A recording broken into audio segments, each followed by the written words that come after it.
পরমা সুন্দরী স্ত্রীকে হারিয়ে জীবন বিমুখ বেনু। বাবলি কি পারবে মুখে হাসি ফোটাতে? স্টার জলসায় আসতে চলেছে নতুন ধারাবাহিক বাবলি সুন্দরী। ইতিমধ্যেই ধারাবাহিকের একটি প্রোমো প্রকাশ্যে নিয়ে আসা হয়েছিল, যেখানে দেখা গিয়েছিল বাবলি সুন্দরী আক্ষরিক অর্থেই সুন্দরী নয়, সে একজন স্ট্যান্ড আপ কমেডিয়ান। কিন্তু শুধুমাত্র বাবলির জীবনকে ঘিরেই কি তৈরি এই গল্প? না, এই গল্পের ভেতরে লুকিয়ে রয়েছে আরো একটি গল্প। এবার ধারাবাহিকের নতুন একটি প্রোমো প্রকাশ্যে এলো। এই প্রোমো থেকে মোটামুটি স্পষ্ট কিভাবে গল্পকে সাজানো হয়েছে। নতুন যে প্রোমো মুক্তি পেয়েছে সেখানে দেখা যাচ্ছে পরমা সুন্দরী একটি মেয়েকে নিজের স্ত্রী হিসেবে পেয়ে ভীষণ খুশি হানির চরিত্রটি। কিন্তু বিয়ের কিছু বছর পর দ্বিতীয় সন্তানকে জন্ম দিতে গিয়ে মারা যায় হানির সেই পরমা সুন্দরী স্ত্রী। জীবন যেন থমকে যায়। হানির এই চরিত্রটির নাম বেনু। বেনুর দুই মেয়ে, যাদের বয়সের ফারাক অনেকটাই।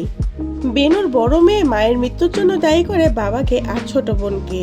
বাড়িতে চলতে থাকা অশান্তি আর সহ্য না করতে পেরে সেখান থেকে বেরিয়ে যায় বেনু। বেনুর মা ঈশ্বরের কাছে প্রার্থনা করেন যাতে তার বড় বৌমার থেকেও বেশি সুন্দরী আর ভালো মেয়ে খুঁজে পায় তার ছেলে, এমন কেউ যে তার ছেলের মুখে আবার হাসি ফোটাবে। সেই সময় দেখা যায় বাবলি সুন্দরীকে। কিন্তু যে মানুষটা সৌন্দর্যের পূজারী, তার সঙ্গে বাবলির পথ কি করে এক হবে? এই সমস্ত প্রশ্নের উত্তর পাওয়া যাবে ধারাবাহিক চলাকালীন।